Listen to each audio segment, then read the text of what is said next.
Anglers Extra. Welcome to a special edition of Anglers in Depth alongside my broadcast partner Brandon Liebhaber and ChathamAnglers.com beat reporter Chris Jones. I'm Keith Zubrow as we get set for the opening round of the Eastern Division playoffs as Chatham hosts YD on Tuesday night right here at Veterans Field. A 7 o'clock first pitch, so we'll come your way at 6:30 with the Anglers Extra pregame show. Well, the last time Chatham was able to pick up a win, Chris, it was against YD at this very field, and it was an epic comeback by the Anglers.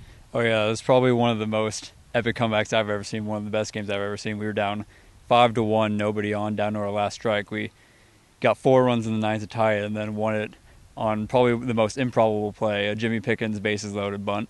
That was after Jimmy Pickens had homered in the ninth inning as well to really spark the offense. Now starting in that game was Dan Savas for YD. He's the opening day starter or opening series starter for YD against the Anglers, Brandon, and he's been pretty good this season. Yeah, one of 2 All-Stars. I think we were a little surprised that James Caprillion from UCLA wasn't starting Game 1. He'll go Game 2 for Scott Pickler's team, but Dan Savas has that soap bubble curve, and he also throws pretty hard as well, but a lot of wear on his arm. He pitched over 100 innings at Illinois State this year. Well, he has that ethos, but Luke Giraldi has been spectacular, to say the least. He leads the Cape in ERA, and he is who the Anglers will throw out there in Game 1. Now, Lucas, who was only expected to make 3 starts this summer, Chris, has been able to stick around, and he's kind of propelled this Chatham Anglers pitching staff. Oh yeah, he's definitely been our ace. The team thinks he's the ace. Everyone thinks he's the ace. He's definitely the guy we want on Game 1. He can shut down lineups. We've seen that from him before, and he gives his team a lot of confidence going into a playoff game.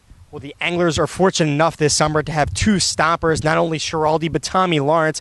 Now, Lawrence, in his second season with the Anglers, gets the start in Game 2. Brandon, he has been special. He has been very good. He had that 1 scoreless inning streak of more than 20 innings this season. And actually, this is the second straight postseason that the Anglers are going to be throwing Tommy in Game 2 against the Yarmouth Dennis Red Sox. Now, if there is one small cause for concern, all the runs he did give up this year, Keith and Chris, were against the YD Red Sox. So we'll see if Tommy can settle things down and continue to be his dominant self against other teams in the East. Speaking of the East, it's YD, Brandon, that Chatham's been able to handle. They have been able to handle 4-1-1 against the YD Red Sox, whereas Chatham is 2-4 against the other 2 teams in the playoffs in the Eastern Division. And you have to think that that walk-off win that Chris was talking about really sticks in the back of YD's mind because they know that Chatham isn't going to go down even if they're up with 2 outs in the 9th inning.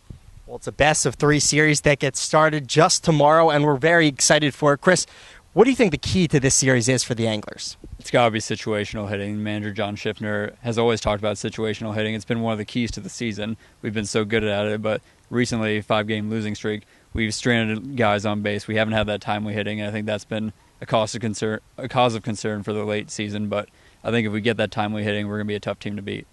Well, Chatham is hitting under .230 with runners in scoring position and 2 outs, and that's really where you make your money. Brandon, what about you? What is your key to the series? I really think that scoring first and just jumping out in these games is going to be massive for Chatham. The Anglers this season, 19-0 when scoring first. However, during this cold stretch that Chatham has gone to end the season, they haven't scored first since July 29th. That's 7 games. They're 1-6 in those games, and in 6 of their losses this season, the Anglers have been shut out. So I think that the key to stopping this Chatham offense, if you're YD or any pitcher, is to get into a groove. Don't let Chatham draw walks, get those runners on that Chris talked about getting in. So I think scoring first, getting out to quick starts, that's what Chatham was doing right up until the All-Star break and what they haven't been doing afterwards. But I think that the Anglers, if they can jump out in a whole new series, a whole new season, which starts tomorrow, they're going to have a good chance of beating YD and advancing to the Eastern Division Championship.